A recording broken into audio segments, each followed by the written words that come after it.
Nós vamos falar hoje sobre um tema da educação que eu resolvi dar o nome de Conjugando o Verbo Aprender. Vocês vão entender por que isso.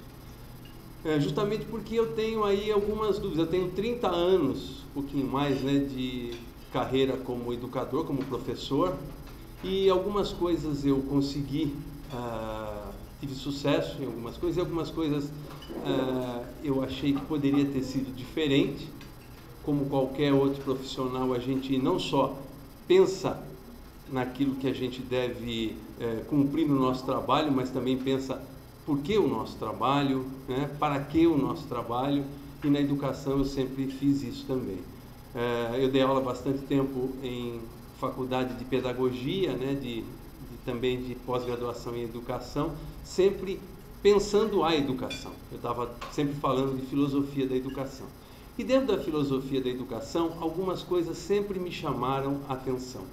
Uma delas é por que a gente tem esse trabalho, por que a gente está lá. A gente faz há muitos anos as mesmas coisas, a gente sempre repete as mesmas coisas, mas interessante, o que a gente está fazendo com isso, o que a gente está conseguindo com isso e por que nós estamos aqui. E eu, entre as tantas coisas com as quais eu me inquieto, assim como todos aqui que são educadores, que são professores, eu já fiquei muito feliz por algum curso que eu dei, já fiquei bastante frustrado também, já fiquei feliz por umas quantidades de aulas boas, mas uma coisa sempre me inquietou. Será que os meus alunos estão aprendendo de fato aquilo que eu estou me propondo a ensinar, ou me propondo a acompanhá-los no seu processo de construção, Então eu comecei a pensar sobre isso já faz muito tempo, tenho aí uma série de dúvidas. Gostaria de lembrá-los que a filosofia, como já se disse no passado, não é uma área do conhecimento em que a gente soluciona problemas, a gente levanta questionamentos, a gente levanta problemas. O que acontece é que uma pessoa vai pensando de um jeito, a outra vem para consertar um pensamento equivocado, a outra completa, e a gente vai fazer. Então a filosofia geralmente surge para levantar problemas e questões. O que eu pretendo fazer hoje é trazer um probleminha para que nós pensemos, para que nós trabalhemos juntos, Eu costumo dizer que a filosofia, por ser um campo em que a gente aprende a ser rigoroso, a gente não se permite se enganar, Quer dizer, eu posso enganar a todo mundo, mas eu acho que eu não estou me enganando, Porque eu sempre procuro ser fiel àquilo que meu pensamento está dizendo, ou está me levando a entender. Outro dia ouvi o filósofo Luiz Felipe Pondé falar uma frase, e eu vou emprestar a frase dele. Ele dizia, eu sou uma pessoa muito otimista com a vida, mas eu tenho um pessimismo filosófico.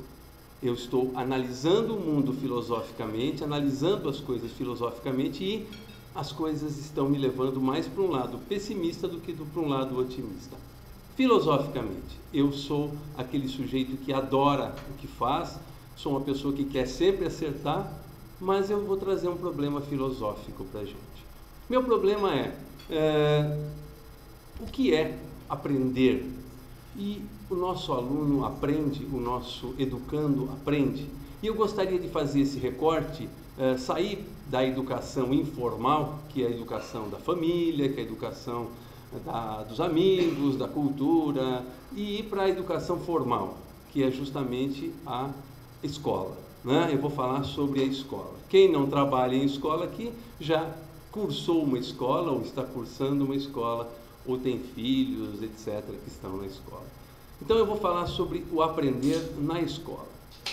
O aprender do conteúdo acadêmico, o aprender que a gente vai propor para os nossos alunos vão entrar nas escolas querendo apreender tudo aquilo, querendo entender, saber tudo aquilo, ou pelo menos os seus pais estão sonhando que isso aconteça.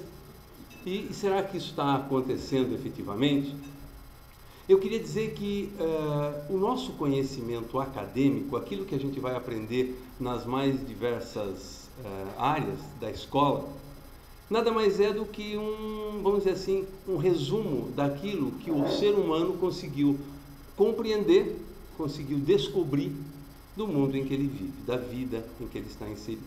Né? Na verdade, a gente, ao longo de 10 mil anos de história humana, né, entendendo-se por história, o momento em que a gente vai começando a registrar, começando a compreender aquilo que a gente vai fazer e questionar, né, o ser humano descobriu muitas coisas, entendeu muitas coisas, conheceu muitas coisas sobre o mundo. E o conteúdo acadêmico que nós ministramos na escola, que os nossos filhos aprendem, que os nossos alunos estão tentando descobrir conosco, é justamente isso, um resumo dessas descobertas, desse desvendar do mundo que o ser humano vem fazendo. E eu gostaria de começar a nossa discussão, já que a gente vai falar de aprender, né? De onde veio essa palavra, aprender, né? Aprender vem de uma palavra anterior, latina, que é apprehendere, que deu origem ao verbo apreender, que quer dizer prender, segurar, né? Pegar, guardar, né? Isso é apreender. Aprender já é uma coisa que é vamos dizer, um derivado por síncope dessa palavra, que quer dizer necessariamente tomar conhecimento, reter na memória, ter como habilidade. Então, já começa aí uma inquietação minha. O verbo apreender seria muitas vezes aquilo que a gente está sonhando pelo aprender ao qual a gente se propõe na nossa vida e que a gente espera dos nossos alunos. Então, se a gente for pensar no aprender um pouquinho mais pretensiosamente, tendendo para o apreender, quem sabe aprender poderia ser uma interação com o mundo, né, que a gente consegue e que a gente consegue guardar para a gente, incorporar.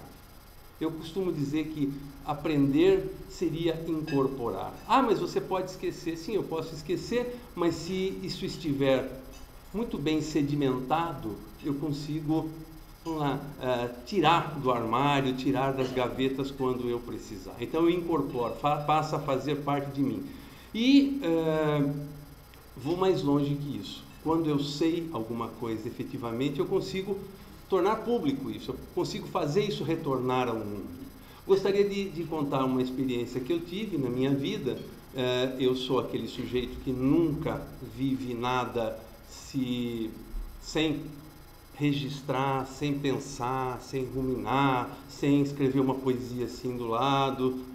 E aconteceu uma coisa na minha vida muito interessante. Há muito tempo eu tive que trabalhar fora do Brasil e a primeira coisa que um chefe me disse foi o seguinte: você vai fazer alguma coisa que interessa muito às pessoas. Então você não precisa dominar perfeitamente o idioma. Ele estava querendo me dar tranquilidade para que eu não ficasse com medo de falar em outra língua e ficar tímido, né? Ele estava querendo me ajudar. Na verdade, ele falou: o pessoal precisa de você, você vai levar informação, você vai levar algo que eles querem, então você pode falar que eles vão se desdobrar para entender. Porém, isso é importante que eu diga, faz parte do meu encadeamento lógico de hoje, eu gosto muito de ver as pessoas falando bem. Eu gosto de ver muito as pessoas conseguindo decodificar aquilo que estão vendo, pensando e transmitir com qualidade. Portanto, eu não liguei muito para o que esse sujeito falou, eu comecei a querer aprender a falar bem. E o que é que acontecia comigo? Eu aprendi uma coisa nessa experiência, uma coisa muito importante para mim, e eu pus em prática até hoje. Ponho em prática até hoje. Eu percebi uma coisa: eu querendo aprender, eu querendo falar bem, quando eu estava numa roda e alguém falava uma palavra que eu não entendia, eu buscava a informação. Se eu conhecesse a pessoa bem, se fosse alguém mais íntimo, eu chegava e falava: olha, o que quer dizer essa palavra? Que eu não entendi. Eu acho que eu entendi o contexto, mas eu não entendi a palavra. Aí o sujeito falava: não, quer dizer isso, isso, isso. Beleza, entendi. Ou então, Quando eu não conhecia as pessoas, eu guardava bem a palavra, chegava em casa, procurava no dicionário, então quer dizer isso. Muito bem, informação registrada, só que acontecia uma coisa que me frustrava, eu não usava essa palavra. Essa palavra eu tinha como informação, ela vinha, entrava como informação, e eu não usava. De repente, mais para frente, uns 2, 3 dias depois, eu ouvia essa mesma palavra, às vezes me lembrava do que eu tinha lido no dicionário ou do que o cara tinha falado para mim, mas ela não brotava de mim. Até que um dia eu falei, não, eu vou fazer uma coisa, não porque eu planejasse alguma coisa, né? Talvez uma intuição, mas eu falei, eu quero usar essa palavra. Então eu deixava anotado na minha agenda, no dia seguinte, em qualquer conversa que eu estivesse, qualquer roda em que eu estivesse participando, trabalhando ou não, no bar, qualquer lugar, eu dava um jeito de inserir essa palavra. E de repente eu falava, as pessoas, isso aí fazia sentido, por alguma coisa que eu não entendo, por alguma magia, né, qualquer, e eu ficava pensando desse jeito mesmo, essa palavra brotava a partir desse momento, quando eu menos esperava. Ela fazia parte do contexto em que eu estivesse e ela surgia, e eu comecei a perceber que dava certo, comecei a fazer isso. Obviamente, não preciso falar que quando eu estou lendo um livro, eu que sou professor, não sei, acho que hoje vocês não serão parte da experiência, mas, por exemplo, eu estou lendo um livro sobre Galileu, que é o que eu me especializei, né? E não trabalho com Galileu. Eu leio alguma coisa nova sobre Galileu, estou dando uma aula sobre ética, por exemplo, e eu dou um jeitinho de desviar o meu assunto e falar alguma coisa sobre o Galileu. Porque por alguma razão, e essa razão talvez alguns filósofos anteriores já tenham falado, talvez a gente esteja entendendo isso. Por alguma razão, essa informação vai ficar lá na minha cabeça, não como informação, mas como conhecimento, algo que eu posso, a hora que eu precisar, jogar para o mundo. Quer dizer, nada do que eu faço, que eu goste, que eu queira, eu deixo guardado dentro de mim, eu vou jogando para fora. Por quê? Porque colocando no mundo, por alguma razão, ou com certeza porque o mundo está dentro da gente, né? Aliás, o que é o mundo? A não ser aquilo que a gente consegue perceber, né? Eu consigo fazer aquilo, fazer parte de mim. E quando eu penso nisso, eu lembro de algumas coisas, alguns pensamentos filosóficos, né, de bastante tempo atrás. O Aristóteles dizia, por exemplo, que eu só sei que sei alguma coisa quando eu sei fazer alguma coisa. Eu sei fazer, né? Eu acho maravilhoso, achei maravilhosa uma explicação sobre um determinado assunto que eu assisti outro dia, sobre química, mas eu não saberia decodificar aquilo. Então, eu não sei aquilo, eu entendi aquilo, né? E o Kant dizia, entendimento é uma etapa anterior ao raciocínio, ao conhecimento definitivo, né? Então, eu escrevo isso nas provas dos meus alunos, nos roteiros de estudo, só sabemos que sabemos quando fazemos sozinho, porque é verdade, eu não sabia essas palavras novas quando elas eram faladas por alguém e quando eram informadas a mim. Eu só soube que sabia quando eu conseguia transmitir e fazer com que isso alterasse de alguma forma o contexto em que eu estivesse inserido, né? E é importante a gente pensar dentro dessa linha de pensamento que aprender, né, da história da humanidade sempre foi superar obstáculos, né? Desvendar o mundo, descobrir, né? Eu sempre digo para os meus alunos que eu dou aula de matemática, né? E matemática os meninos falam, mas isso, como é que, se você não tivesse falado, eu não saberia. Eu falo, olha, todos os matemáticos do mundo, ou todos os cientistas, ou todos os sábios do mundo, eles tiveram sempre uma característica comum.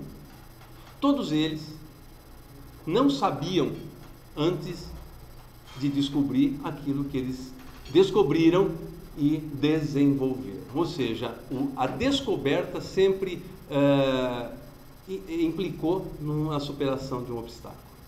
E pode ser que eu esteja enganado, mas a gente supera obstáculos, a gente sai de uma situação de conforto quando algo é muito valioso para nós, quando algo nos interessa demais, né?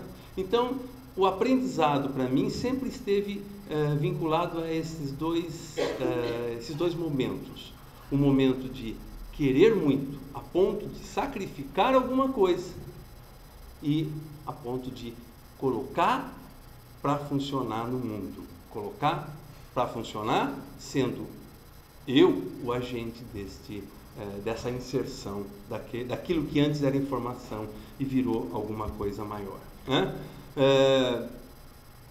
Eu gostaria de dizer uma outra coisa também. Nós sempre aprendemos quando a gente está com alguma lacuna. Nós sempre aprendemos quando a gente precisa superar uma situação de desconforto, uma situação de incômodo por conta de querer mais do que a gente tem, uma ambição qualquer, né? Nós não estamos mais privados desse tipo de sentimento, por que não, né?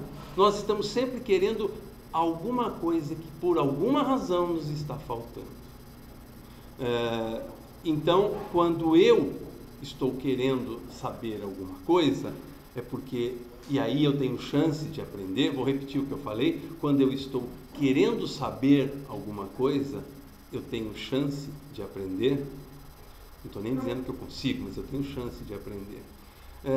Quando eu penso nisso, eu começo a olhar para o nosso mundo escolar, o nosso mundo da chamada educação formal, seja ela da educação básica, seja do ensino superior. Talvez o que me motivou mais do que qualquer outra coisa para estar hoje aqui falando sobre isso foi um acontecimento recente, quando eu fui consultado sobre a impossibilidade de alguns professores universitários de dar aulas boas, bem preparadas, motivadoras, porque havia alunos desinteressados, atrapalhando os colegas que queriam aprender. Fui atrás disso, descobri que muitas faculdades referências conceituadas estão enfrentando problemas parecidos. Quer dizer, eu estou tendo a impressão de que pessoas estão tendo que aprender sem querer aprender. Tudo isso que eu falei até agora, todo esse movimento que faz com que a pessoa queira aprender, não está acontecendo em grande parte da população escolar estudantil. Estou falando porque para mim isso era uma característica da educação básica, mas não, não é um fato isolado, pessoal, não é um fato isolado. Todo mundo aqui que dá aula para universitário já teve lá um seu dia de que alguém estava atrapalhando, alguém estava alterado. Não, é uma coisa que está se tornando rotina. E não está se tornando rotina nessa ou naquela instituição, está acontecendo muito, né? Então eu comecei a pensar um pouquinho nesse estudante, nesse educando que vem desde os pequenos, né, desde o chamado ensino fundamental até o ensino universitário, né? Graduação e pós-graduação. O que está acontecendo, eu vou começar por dois fatores, dois aspectos. Um, eu vou pensar no aluno, e outro eu vou pensar no processo, né, que leva esse aluno a aprender. Pois bem, pessoal, eu tenho ouvido muito. Eu trabalho em escola, trabalho em consultório, porém, no consultório as pessoas vêm, na maioria das vezes, ávidas por preencher essas lacunas acontecidas, né, surgidas por alguma razão que não vem ao caso, mas elas vêm com outro tipo de motivação. É um outro esquema, tem uma dinâmica diferente. Mas eu tenho ouvido muito dos alunos das escolas e dos alunos que nos visitam a seguinte frase que eu acho que todo mundo já ouviu: para que vai me servir isto, né? Por que é que eu tenho que saber isto? Por que que vai me servir isto? E aí, obviamente, eu fui procurar, né? Como eu sou encucado, eu fui procurar saber de onde veio essa palavra servir. A etimologia da palavra servir, né, servio, o servium, o servitium, ele vem, obviamente, de uma época, vamos dizer assim, anterior à nossa, né? Império Romano, realidade romana, onde isso queria dizer ter a condição de escravo. Servir é coisa de escravo. Surge essa palavra de alguém que servia a outro, né? Eu procurei outros significados e encontrei trabalhar em favor de alguém, encarregar-se no funcionamento de uma atividade, ser um servo, prestar algum serviço a alguém, e sempre com essa característica. A maioria das definições, a maioria dos conceitos eram sempre associados a estar a serviço de alguma coisa. E aí eu encontrei uma outra, porque quando os nossos alunos falam que isso não vai me servir para nada, eu não sei se ele está pensando que aquele conhecimento será usado por ele para que ele consiga fazer alguma transformação, alguma coisa, servir a ele, né? O conhecimento a serviço do nosso aluno, para que ele entenda o mundo. Eu acho que ele está mais preocupado com outro significado que eu encontrei também: adequar-se ao corpo de alguém, ou a finalidade para que foi criado, roupa, acessório. Eu tenho a impressão que quando esse aluno está me dizendo isso não vai me servir para nada, ele está dizendo justamente o mundo no qual estou vivendo, o mundo no qual eu vou trabalhar, o mundo que eu estou apreciando, não tem nada em que isso possa se ajustar, como aquela roupa que fica bem para mim. Ou seja, eu não estou interessado neste conhecimento acadêmico que você está me propondo. O servir para o nosso aluno, às vezes o pessoal pergunta para mim, para que serve a filosofia, né? Eu falo, não serve para nada. Em nenhum desses sentidos que a gente está vendo aqui, a filosofia se adapta. Mas é por isso que ela é boa, porque ela não está servindo a ninguém, né? Eu estava dizendo para o pessoal aqui, estava brincando lá, que eu já estou numa idade em que eu não preciso agradar as pessoas com o que eu falo. Então é uma idade boa para fazer filosofia, porque eu vou ter rigor apenas com os conceitos. Mas, por isso que ela não está a serviço de ninguém, ela não está servindo a ninguém. Mas é interessante que o servir que o nosso aluno está, nosso educando, nosso filho está reclamando, é justamente, isso não tem a ver com o que eu vou comprar, com o que eu vou assistir, com o que eu vou jogar, com o que eu não estou falando isso sem querer, estou falando isso intencionalmente, porque eu vivo nesse mundo, né? Eu converso com esses adolescentes, com esses jovens, com essas crianças sempre. Então, este servir é servir ao mundo, é ajustar ao mundo. O mundo está assim. Eu estou absolutamente satisfeito com isso que está rolando pelo mundo afora. Isso que você está me oferecendo não vai me servir para nada. Eu tentava falar para um aluno outro dia sobre eletromagnetismo.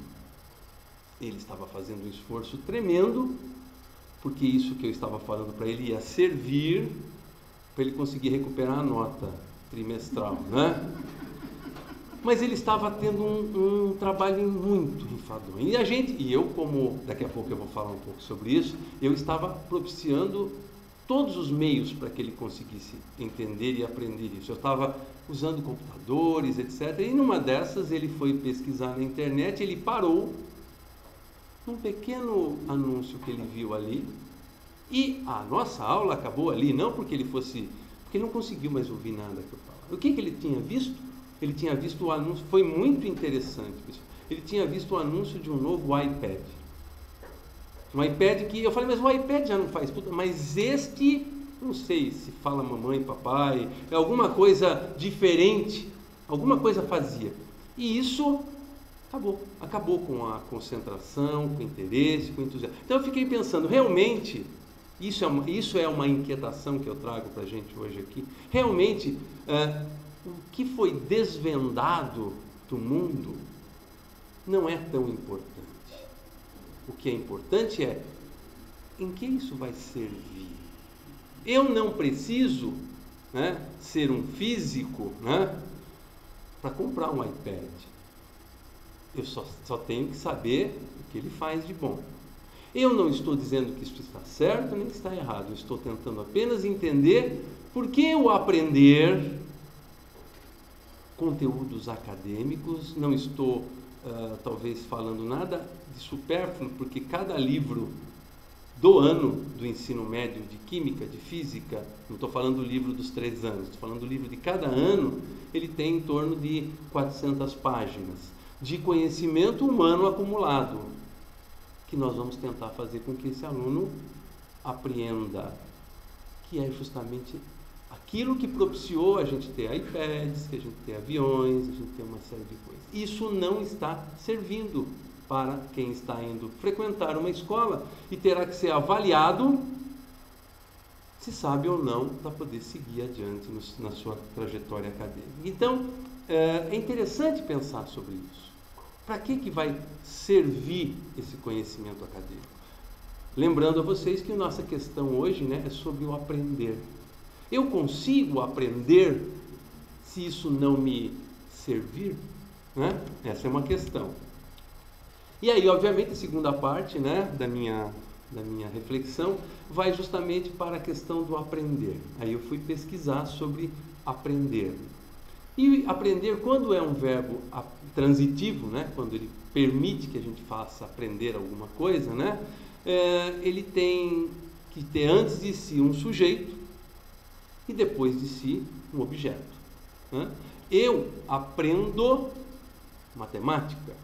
Eu, sujeito, aprender o verbo, matemática, o objeto. Né? Eu aprendo cavalgar, eu aprendo nadar, eu aprendo fazer um monte de coisa. Então eu tenho que ter, antes de aprender alguma coisa, algum objeto, eu tenho que ser um sujeito. E o que eu queria justamente dizer para vocês é sobre isso. Não existe aprender, eu não vou falar nem aprendizado nem aprendizagem, eu vou falar aprender. Né? Não existe aprender se não existir antes dele um sujeito.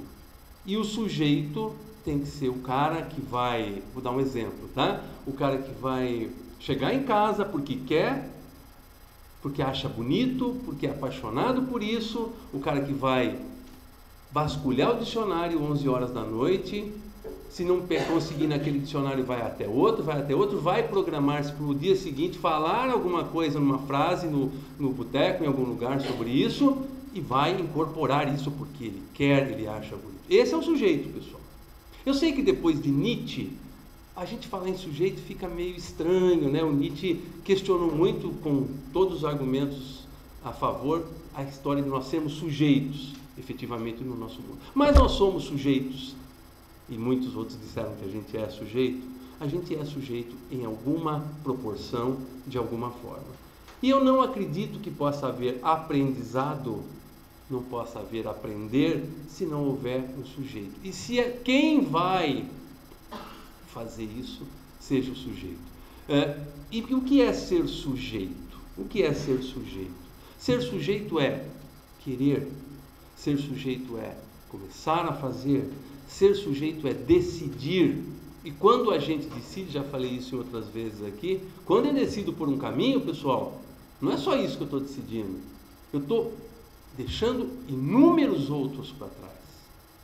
O sujeito é aquele que opta por um caminho e deixa muitos outros para trás. O sujeito, eu vou dar um exemplo, eu vou dar 2 exemplos de sujeito. E eu gosto muito, eu sou historiador da ciência, eu gosto muito de vasculhar como a humanidade fez para descobrir, inventar, criar, né? E eu vou dar dois casos aqui para vocês. Um é do filósofo Tommaso Campanella, né? O filósofo Tommaso Campanella era pobre, ele era na século agora 16 ou 17, ele era filho de um sapateiro, né? E ele, na cidade dele, ele queria muito aprender. E ele, não, obviamente, não tinha condições de frequentar a escola da cidade, porque ele não tinha nome, não tinha fama, não tinha posses, etc. Então, o que ele fazia? Durante muito tempo, ele ficou ouvindo as aulas na janela da escola. Ele ficou ouvindo as aulas na janela da escola. Até que um dia ele desafiou e falou: eu sei o que está sendo falado lá e sei muito bem. E o dia que ele conseguiu provar que ele sabia efetivamente aquilo, ele ganhou a bolsa. Isso aí ele fez a festa, aí se tornou... Aí todo mundo que... estou brincando, mas todo mundo que ficava impedindo ele de aprender alguma coisa foi tirar retratinho do lado dele, né? Mas ele foi sujeito, porque ele quis, ele superou, ele criou um caminho para fazer isso acontecer. Outro exemplo engraçado, né? As pessoas não comentam muito isso. Tomás de Aquino, talvez o maior filósofo, né, da religião cristã, né? O filósofo que tem muito a ver com o Ocidente, muito pouca gente sabe disso, mas Tomás de Aquino, vamos dizer assim, ao materializar, nessa palavra é minha, a filosofia, né, ele acabou dando um passo muito grande para a ciência moderna surgir, né? E o Tomás de Aquino, ele logo cedo se encantou pela forma de pensar, pela filosofia dos dominicanos. Só que os dominicanos eram pessoas extremamente pobres, eles eram comparados com mendigos que andavam pelas ruas.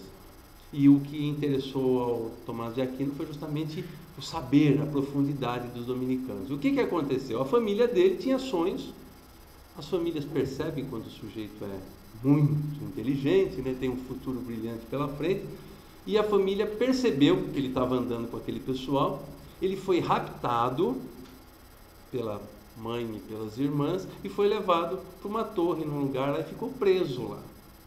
Pois ele arrumou um jeito é uma coisa assim, até meio, vamos dizer assim, parece cena de filme, mas ele combinou com um mentor dele lá, que foi resgatá-lo em grande estilo nessa torre. O Tomás de Aquino era um sujeito de quase 2 metros de altura e gordo, né? E ele amarrou as cortinas, né? Fez uma corda com as cortinas do quarto, desceu, caiu por cima de umas árvores lá, montou num jegue lá junto com o seu colega e foi embora e foi ter a sua carreira brilhante de pensador, né? De filósofo. Por que eu estou falando isso? Porque eles, de certa forma, esses dois exemplos, que a gente pode ter muitos outros por aí, e com certeza teremos isso ligados a quem aprendeu de fato alguma coisa, eles foram sujeitos, pessoal. Eles foram sujeitos porque eles quiseram, eles venceram obstáculos, eles criaram condições para aprender. Eu dei o meu exemplo pequeno, né, falar algumas palavras, enriquecer meu vocabulário, né, de uma determinada língua, mas eu estou falando de 2 feitos notáveis. E tenho aí na minha cabeça, como vocês podem ter na de vocês aí, com relação a filhos, parentes, alunos, etc., muitos outros exemplos de gente que aprendeu de fato alguma coisa. Uma vez um aluno chegou para mim e falou: mas essa escola é muito chata. Eu falei: mas escola não está aí para ser legal. Legal é saber alguma coisa. Legal é conhecer alguma coisa. Não é gostoso ficar estudando até 4 horas da manhã. Gostoso é alguém te perguntar alguma coisa em um determinado momento e você saber responder. Não é gostoso você ir fazer uma palestra não sei em que lugar aí e ter que passar as horas de avião que você podia estar descansando lendo para você não falar besteira. Mas o gostoso é você saber que deu o recado depois. Então a escola não tem que ser legal. A escola não tem que ser um paraíso. A escola não tem que ser algo agradável. Tinha um professor de pintura, né, que eu conhecia a história aí, eu não conhecia a pessoa, mas eu conhecia a história. O professor de pintura disse que tinha uns alunos que falavam: ai, professor, mas pintar ao ar livre é muito incômodo. Ele falou: mas pintar não é cômodo. Pintar não é prazeroso. Prazeroso é apreciar um quadro. Prazeroso é assinar um quadro. Mas pintar não é prazer, é um trabalho, né? A palavra trabalho vem de 3 paus, né? Aquele tripalho, aquele instrumento de tortura, né? Quer dizer, na verdade, Aprender significa superar obstáculos para que você consiga trazer alguma coisa que você captou desse mundo, seja em termos intelectuais, seja numa aptidão, né? Eu fui esportista, eu tinha que treinar horas e horas e horas e horas e horas para que um determinado movimento incorporasse em mim, mas valia a pena quando isso dava certo. Então, não é cômodo aprender, não é fácil ser sujeito. Ser objeto é muito mais fácil. Eu costumo dizer para os alunos que é muito mais fácil viver numa ditadura do que numa democracia. É muito mais fácil. Na ditadura, seus caminhos estão todos traçados, delimitados, sabe? Bem delineados. Na democracia, não. Você tem que criar esses caminhos. Você tem que assumir as diferenças, né? E aí, eu queria propor a parte chata da nossa palestra, que é a minha reflexão, que tem a ver com tudo isso que eu falei. Eu acredito, pessoal, que hoje nós, não estou falando da instituição A, da B, da C, não estou falando do Brasil, não estou falando da escola, da instituição escola. Hoje nós talvez tenhamos invertido esta lógica sujeito, verbo e objeto. O sujeito, que deveria ser o aprendiz, o aluno, não é mais. O sujeito agora é o professor criativo, são as tecnologias mirabolantes, são as técnicas que a gente vai usar. O aluno é o objeto. Ah, você está falando uma coisa que eu não estou entendendo. Tá, então eu vou tentar me explicar melhor. Professor, você vai receber aí um equipamento A, B, C, você vai fazer um curso X, Y, Z, de uma metodologia maravilhosa que nós trouxemos da Espanha, para que o seu aluno se interesse pelo conhecimento, para que o seu aluno consiga entender. Esta palavra entender, no século XVIII, o Kant disse claramente, não é conhecer. Ainda não. Ainda não é conhecer. Então, o que nós estamos fazendo? Nós estamos criando uma legião de educadores, tentando criar ambientes, técnicas, metodologia que façam com que aquele que não é e nem está interessado em ser, seja sujeito. Mas ele está sendo sujeito. Esse cara que está querendo proporcionar aula criativa, aula maravilhosa com equipamentos A e B, C, ele é o sujeito, pessoal. Ele é que está perdendo noites de sono para criar um ambiente maravilhoso. Eu vou falar uma palavra, eu acho horrível, né? Ele está motivando o aluno. Quer dizer, motivo, pessoal. Será que a gente não tem motivo nenhum? Se você quiser um motivo econômico para a gente aprender as coisas, tem um monte por aí. Motivo humano tem um monte por aí. O que eu mais gosto, estético, tem um monte por aí. Uma vez perguntaram, por que você dá aula de matemática? Para o seu aluno, eu adoro aula de matemática, porque matemática é linda, matemática é bonita demais. Aliás, eu tive uma experiência outro dia maravilhosa, eu vou falar sobre ela. E aí me fez pensar também. Então, nós estamos gastando milhões, energias e uma série de coisas para fazer o quê? Que aquele que poderia ser sujeito seja objeto.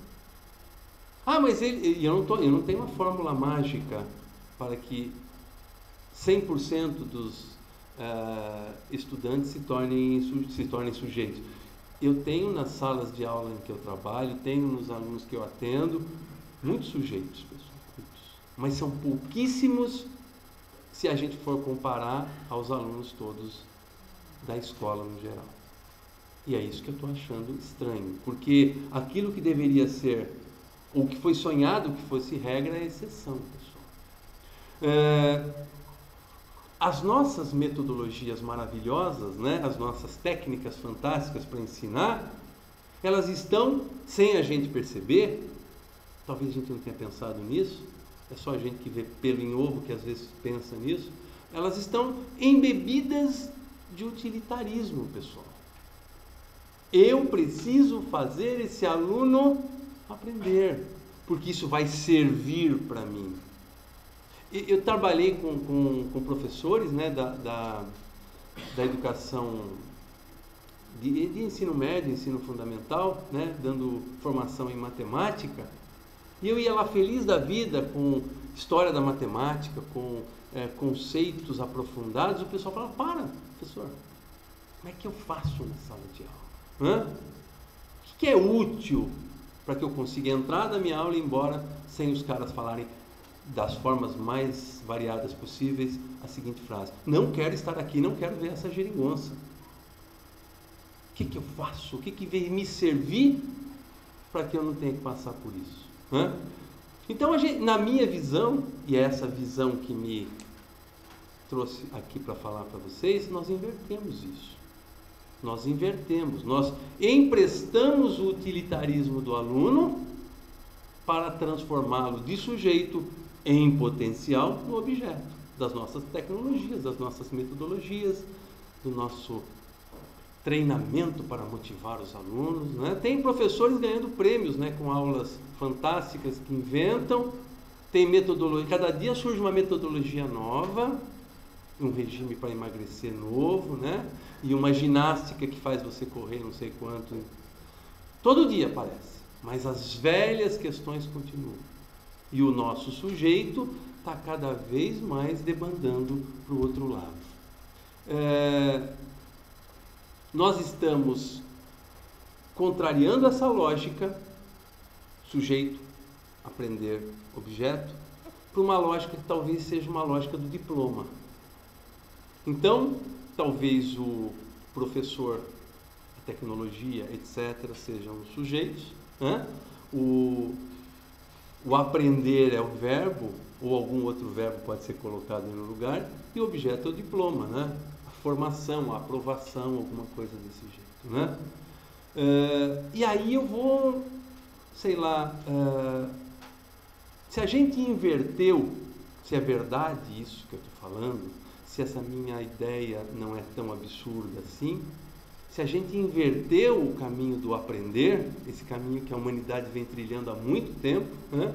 Eu passei pelos meus caminhos, vocês passaram pelos deles, e os nossos alunos também passam, naquilo que eles entendem que vale a pena serem sujeitos, né? Eles passam isso.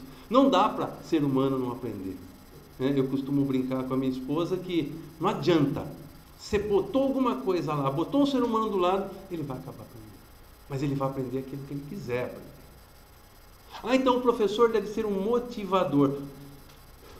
Será?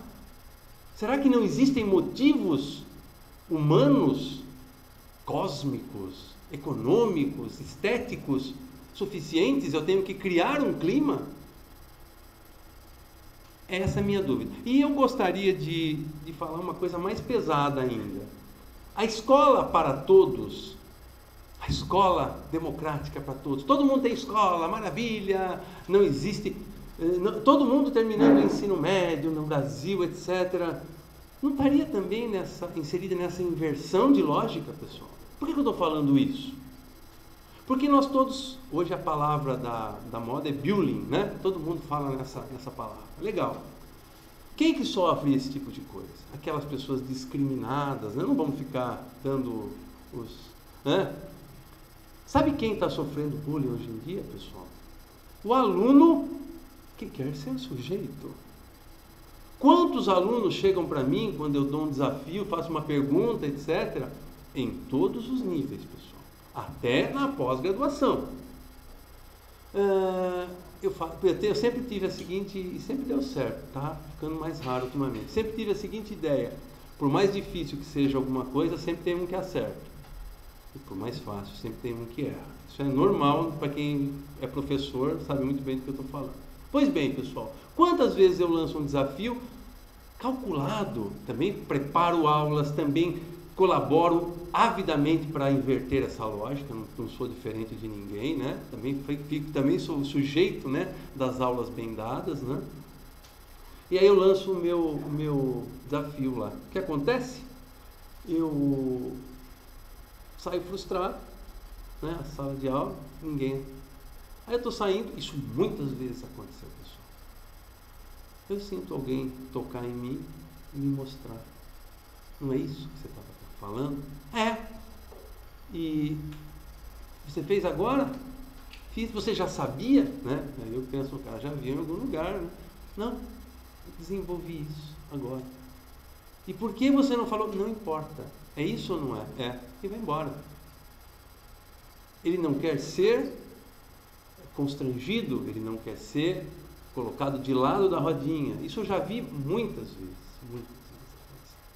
Desafie um aluno para que ele mostre que ele é competente em público, ele vai ter medo, pessoal.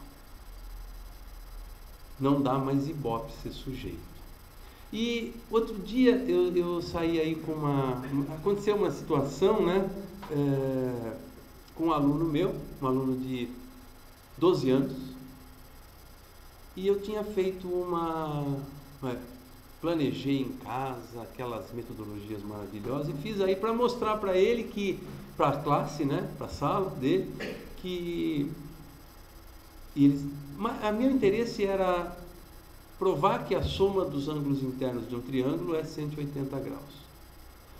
Eu sei que para um aluno de 12 anos, se você mostrar na sala toda que a soma dá 180 graus, eles vão, se 2 ou 3 chegarem a 180 graus, ele vai falar 180 graus e acabou. Só que eu queria dizer para eles alguma coisa a mais. Eu sabia que não ia dar certo para todo mundo, mas eu queria dizer para eles que a prova indutiva de que todos os triângulos da classe, cada um desenha o seu, dá 180 graus, não prova matematicamente que a soma é 180, que existe uma prova, uma demonstração geométrica, conceitual. O que eu fiz? Depois deles terem medido, depois deles terem recortado e montado um ângulo de 180 graus com os pedacinhos das pontas dos triângulos, eu fiz uma demonstração geométrica na lousa com o conceito de paralelas e transversal. E os meninos copiaram, muito bem copiado, para ter um caderno super bonito. Se calaram e quando eu terminei, um deles falou: meu Deus, desse jeito, pessoal, desse jeito que você fez, serve para qualquer valor dos ângulos do triângulo. Ele descobriu que se pode provar geometricamente, ou seja, conceitualmente, aquilo que você não precisaria fazer uma experiência com todos os triângulos que a humanidade conseguiu desenhar. Ele se apaixonou pela estética de uma coisa chamada dedução geométrica. E aí eu pensei, será que existe lugar para esse menino nesse mundo dessas aulas maravilhosas que a gente prepara? Ele é um sujeito em potencial. E eu pensei, será que eu consigo dar 2 ou 3 aulas para ele nesse ano ou nesses 3 anos, sei lá quanto tempo eu vou ficar com ele? Então é isso, pessoal. Eu queria lançar essa discussão com vocês agora. Eu queria ouvi-los, né? Eu gostaria muito de estar absolutamente equivocado, que alguém chegasse agora para mim e destruísse tudo isso que eu falei. Eu queria perguntar para vocês algumas coisas. O papel do professor, esqueci de falar do papel do professor, do pai. Quer dizer, o que o professor faz, né, pessoal?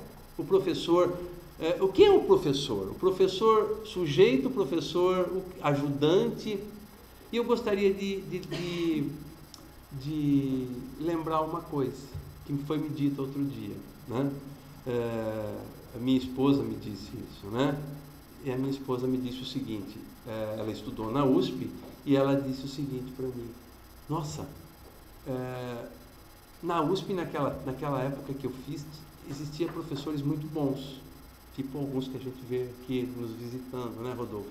Mas ela falou, mas tinha professores não tão bons assim, e a gente aprendia muito com esses não tão bons também. Por quê? Porque se por um lado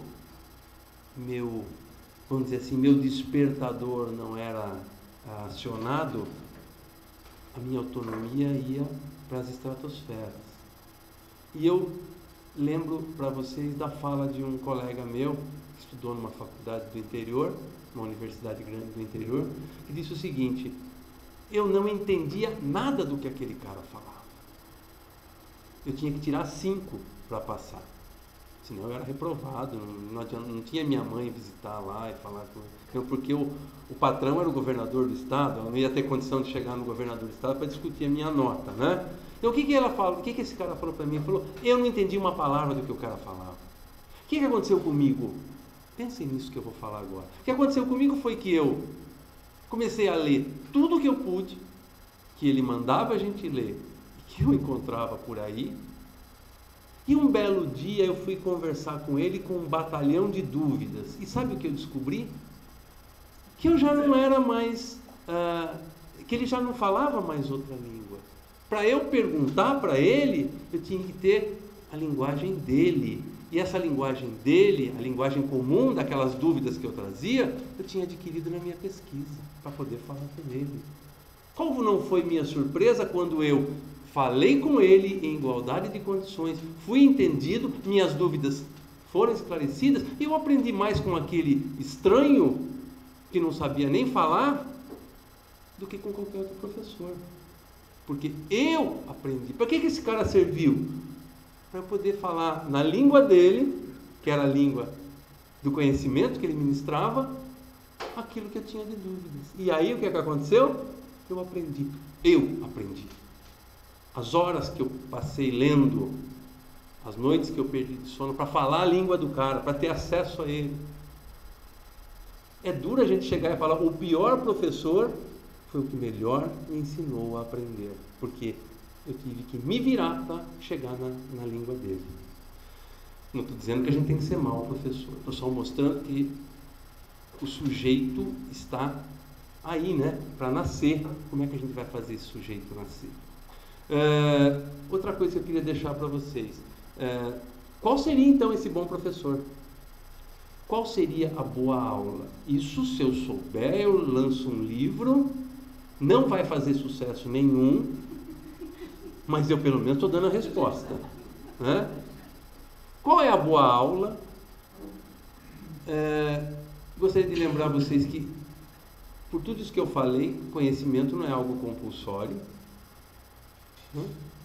Vou falar uma coisa que alguém falou, que eu não lembro quem foi que falou, desculpa, um sujeito falou isso, eu lembrei agora, não tinha planejado falar isso, mas vocês já viram pizza obrigatória? Vou ter que comer pizza hoje, meu Deus do céu, vou ter que pedir uma pizza hoje.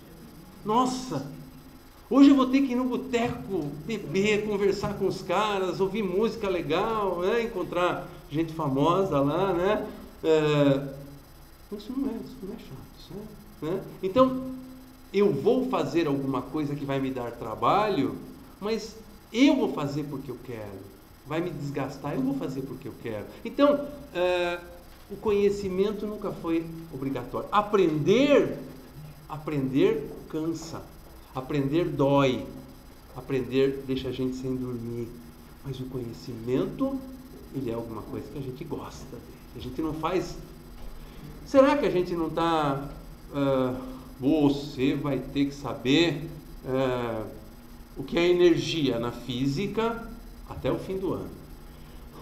Eu vou conseguir. Então, não sei. Eu queria perguntar isso para vocês. Deixar estas palavras e outras que podem ter sido formadas, criadas na cabeça de vocês, como mote, como elemento desencadeador de uma discussão.